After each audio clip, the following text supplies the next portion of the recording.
अरशद नदीम को बेटा कहने पर नरेंद्र मोदी ने नीरज को उनकी वालदा से मुताल्लिक क्या कहा, अहम खबर आ गई।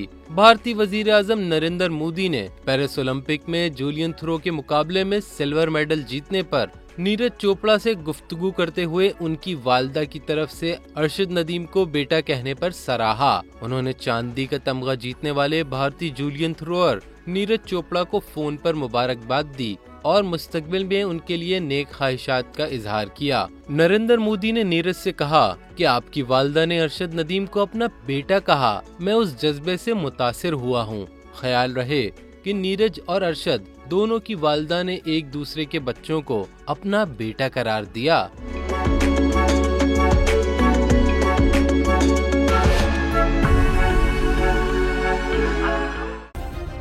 सब्सक्राइब करें और बेल दबाएं ताकि कोई खबर रह न जाए।